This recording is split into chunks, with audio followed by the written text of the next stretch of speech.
working to connect a region of over 600 new bridges between our lands.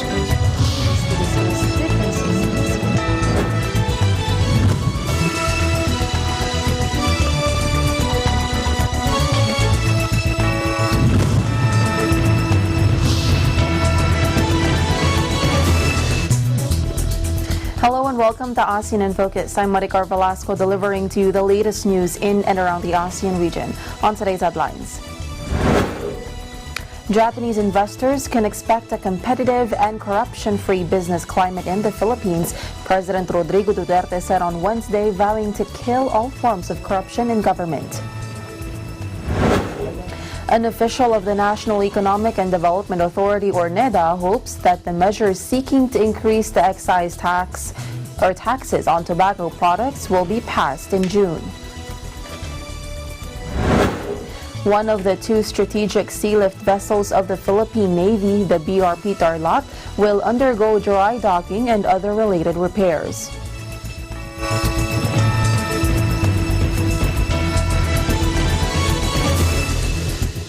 Japanese investors can expect a competitive and corruption-free business climate in the Philippines, President Rodrigo Duterte said on Wednesday, vowing to kill all forms of corruption in the government. We guarantee a competitive and corruption-free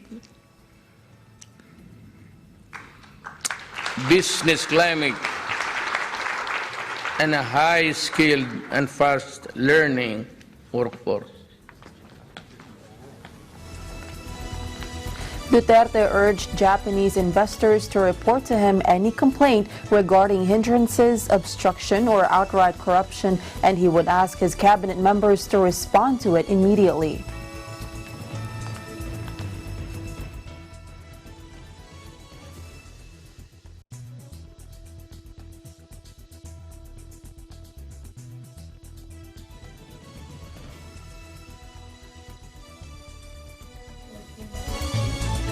Duterte also spelled out the Philippines' economic priorities, which include addressing the issue of economic market access for Philippine agricultural products and service suppliers in the construction of projects. He took pride in the Philippines being a natural choice for Japanese companies looking for the manufacturing base in the Association of Southeast Asian Nations and high-value knowledge process outsourcing, or KPO ventures. The president also invited Japanese investors to take part in the Build infrastructure program, which is expected to generate jobs for Filipinos. He also boasted of the upgraded Philippines credit rating to BBB+ by Standard & Poor, the highest rating in our history. Duterte, meanwhile, reiterated the Philippines' commitment to maintain a stable and predictable environment for business partnerships between the Philippines and Japan. More than build.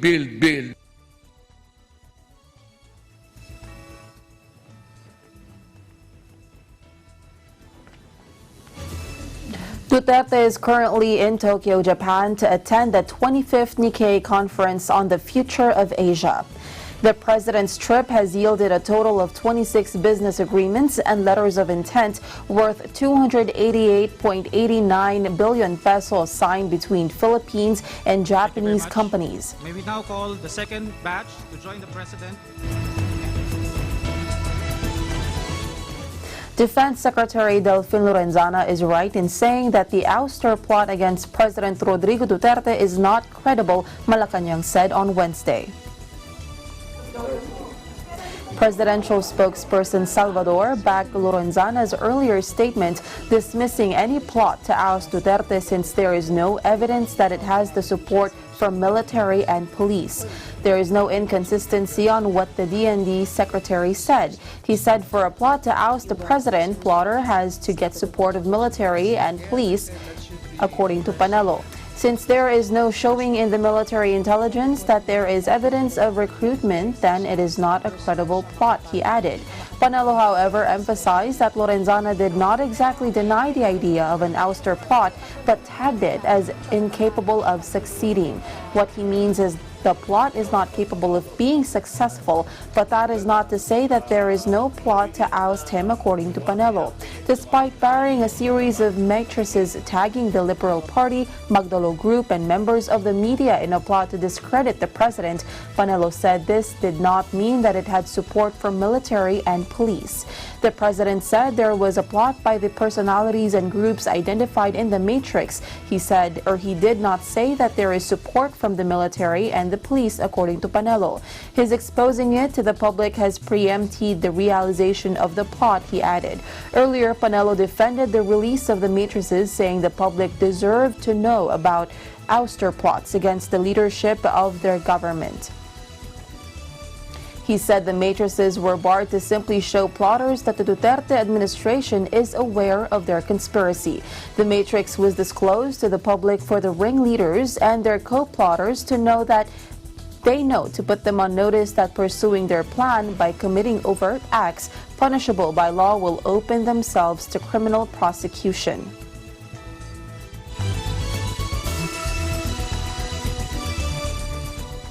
President Rodrigo Duterte has signed an executive order that rationalizes the rules for the engagement of third-party participants under petroleum service contracts.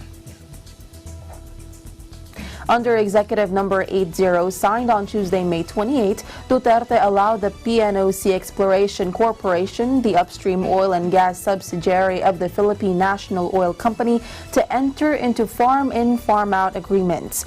Farm-in, farm-out refers to a practice that allows third-party participation to spread the risks inherent in oil and gas exploration, development, and production, according to the EO. In this setup, third parties can participate in the service contracts awarded by the government to the PNOC-EC, and the PNOC-EC can participate in the service contracts awarded by the government to third parties. In all cases, PNOC-EC shall enter into farm-in, farm-out agreements only with reputable technically competent and financially capable entities, according to the EO. It said the third-party selection process to be undertaken by PNOC-EC shall conform to the best practices widely adopted in the international petroleum industry as widely determined by the Department of Energy. This order shall take effect immediately upon publication in the Official Gazette or a newspaper of general circulation.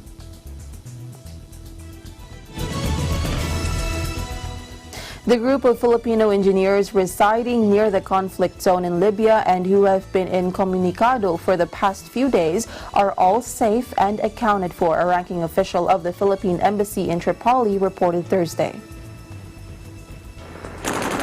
After several days of trying, the Philippine Embassy in Libya was finally able to re-establish contact this afternoon with a group of Filipino engineers in a compound outside Tripoli near where heavy fighting has been taking place in past 2 months. All are safe and accounted for, according to Chargé d'Affaires Elmer Cato. The 14 were among the 40 Filipinos in areas where fierce fighting continued to take place. On Tuesday, Cato wrote that the last embassy has lost contact with them. Cato said the compound was struck by artillery rounds last week that left several foreign workers wounded. He said they have been telling them, "We are not forcibly repatriating them, but just asking them to move to a safer location because they are at grave risk where they presently are," told the Philippine news agency.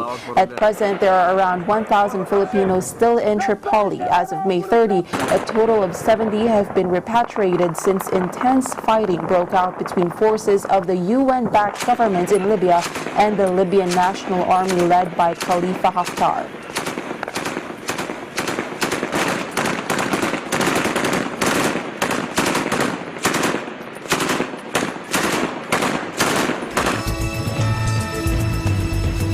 More news when ASEAN in Focus returns.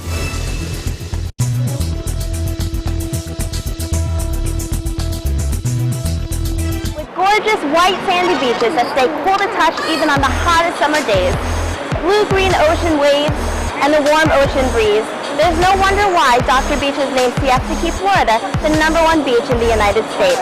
Don't forget to watch episodes of Digital Nest every Tuesday and Thursday at 7:30 p.m. I'm Melissa Protest, coming to you from Siesta Key, Florida, and I am one with 25.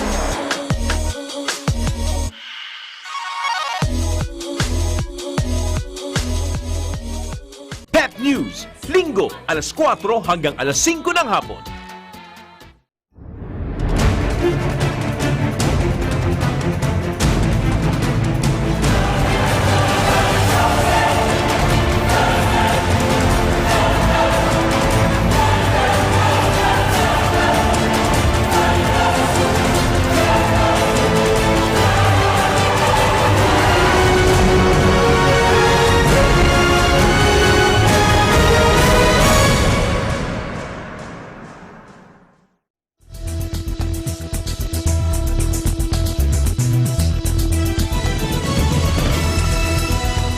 Welcome back. From socks and sneakers to washing machines and watches, Asian countries are hoping the U.S.-China trade war will permanently boost manufacturing as brands dodge the row by choosing cheaper locations to make their goods.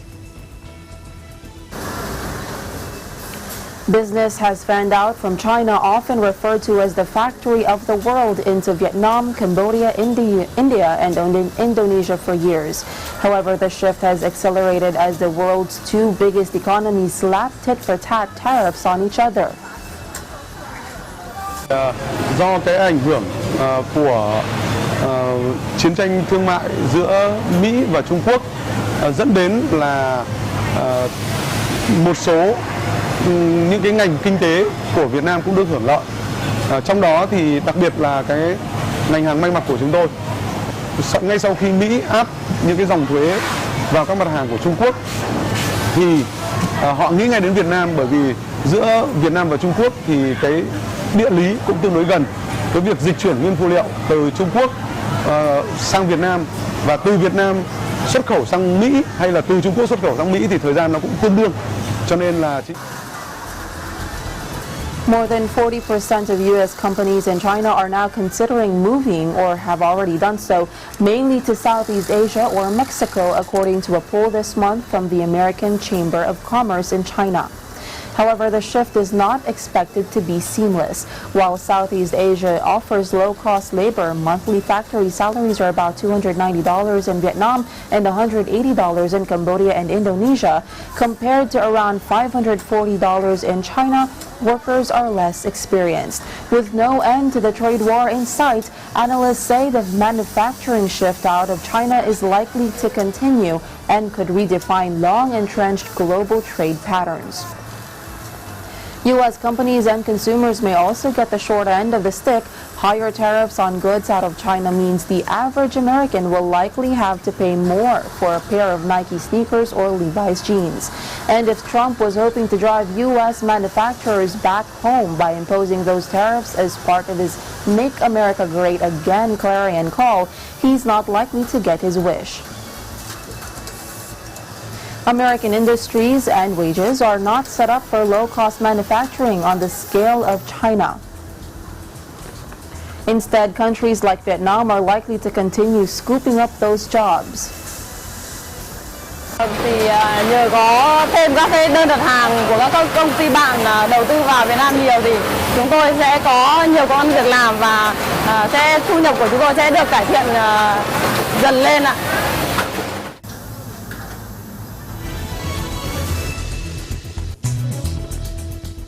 An official of the National Economic and Development Authority, or Neda, hopes that the measures seeking to increase the excise taxes on tobacco products will be passed in June. The sin tax is one of the things that is hoped will pass before this Congress ends because of the need of a fiscal space. What will bring in the gains is the sin taxes, especially since it is earmarked for the implementation of the Universal Health Care Program, according to Neda Under Secretary Rosemary De Leon on Wednesday on the sidelines of a forum organized by Economic Journalists Associations of the Philippines. De Leon pointed out that the prices of tobacco in the country are still competitive compared with other countries. She said higher taxes are also meant to curb consumption of sin products, which brings about various health problems. For his part, Moody's senior credit officer Christian de Guzman cited gains of the Duterte administration in terms of tax reforms and how these benefited revenue generation. According to him, this government has gone far in terms of other kinds of reforms, which means extra spending down the road, such as the universal health care. He thinks revenue measures are indeed or will indeed be very important. President Rodrigo Duterte has certified as urgent Senate Bill 2233, seeking to increase excise taxes on tobacco products.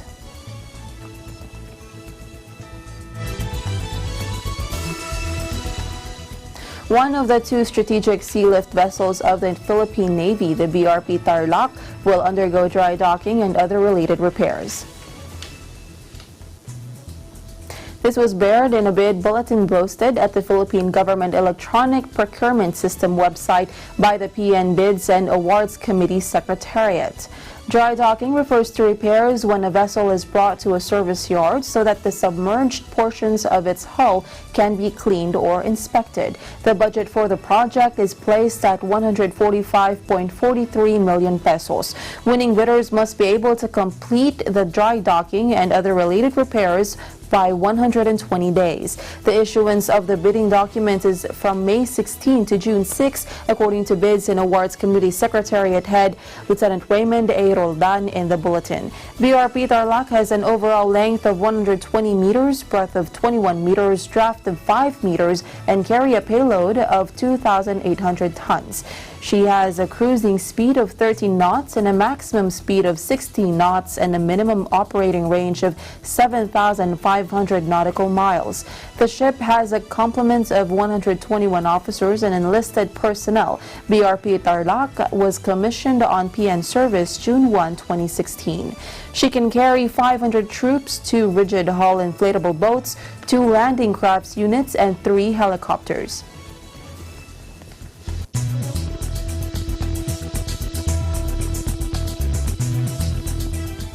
Stay tuned. ASEAN in Focus. We'll be right back.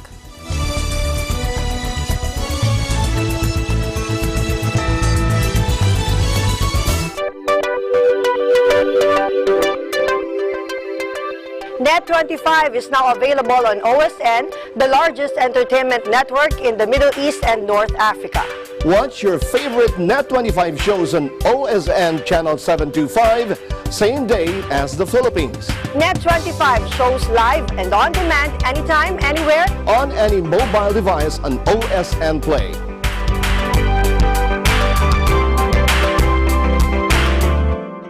Landmarks, Linggo, alas 6 hanggang alas 7 ng gabi.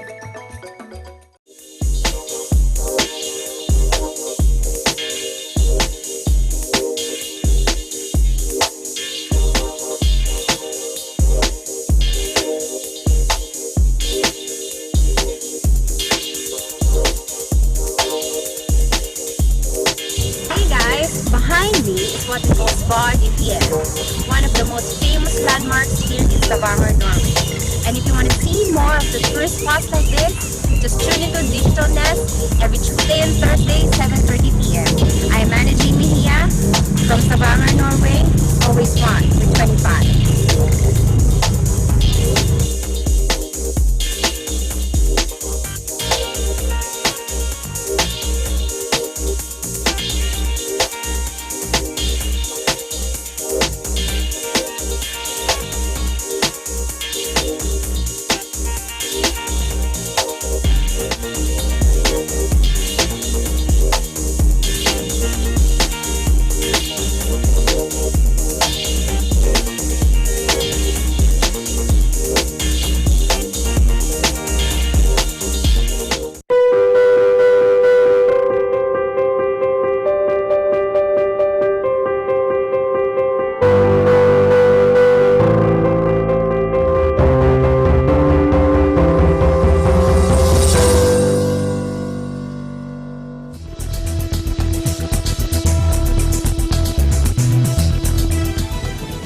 Welcome back. The power projects of ASEAN Aboitiz Power Group, the NOC Exploration Corp, National Grid Corp of the Philippines, and the National Power Corp were included in the Department of Energy's list of energy projects of national significance. On May 27, the agency issued EPNS certificates to PNOC-EC's Petroleum Service Contract 59, which is currently in its pre-development phase, located in the offshore west of Balabac Island, Palawan. PNOC-EC is mandated to take the lead in the exploration, development, and production of the country's oil, gas, and coal resources. Its SC-59 project shall be entitled to all the rights and privileges stipulated in Executive Order 30. ASEAN Aboitiz Power Ifugao Inc.'s Alimit hydroelectric power plant located in the municipalities of Lagawe, Aguinaldo, and Mayoyao in Ifugao Province was also issued a certificate on May 27. Meanwhile, NGCP's 14 transmission reinforcement projects were also issued EPNS certificates on May 2. These projects are now being carried out. State firm NPC's island service delivery improvement projects and grid development projects in Palawan were also declared EPNS by the DOE on May 2. On April 15, the DOE issued an EPNS certificate to the 15 MW Palawan Coal Power Plant project of DMCI Power Corp. The issuance of EPNS certificates is stipulated under EO 30, which states that concerned government agencies shall act upon applications for permits not exceeding a 30-day period. If no decision is made within the specified processing time frame, the application is deemed approved by the concerned agency. As of April 30, the DOE has received 352 EPNS applications. Of these, 281 were accepted, while 71 did not comply with the necessary requirements.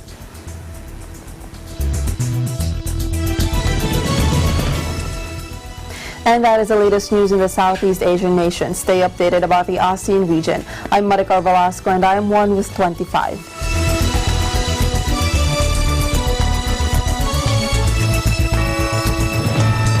Hindi lamang bagyo at pagbaha ang dapat na paghandaan ng taong bayan, kundi maging ang lindol. Ayon sa PBOX, hindi alam kung kailan tatama ang isang malakas na lindol o the big one sa oras na gumalaw ang West Valley Fault na nasa Metro Manila. Kaya bago pa man ang lindol, alamin kung ang inyong mga lugar ay nasa dinaraanan o malapit sa active fault. Tiyakin na matibay ang pagkakagawa ng bahay o gusali. Itali ang mga mabibigat na kagamitan o kasangkapan sa dingding upang maiwasan ang pagkahulog. Ang mga babasagin, mga nakalalasong kemikal at mga bagay na madaling magliyab ay dapat na nakatago sa pinakailalim na bahagi ng mga istante at hindi madaling magalaw o matapon. Maging pamilyar sa mga tinatawag na exit routes, alamin kung nasaan ang fire extinguisher, first aid kit, alarmang pangligtas at emergency exits at communication facilities. Maghanda ng emergency supply kit na naglalaman ng debateryang transistor, flashlight, first aid kit, tubig na maiinom, candy, mga dilata at iba pang ready-to-eat na pagkain, pito at gas mask. At higit sa lahat, magsagawa at lumahok ng regular na earthquake drill. Tandaan, susi sa mabisang pagpaplano sa kalamidad ay ang kahandaan.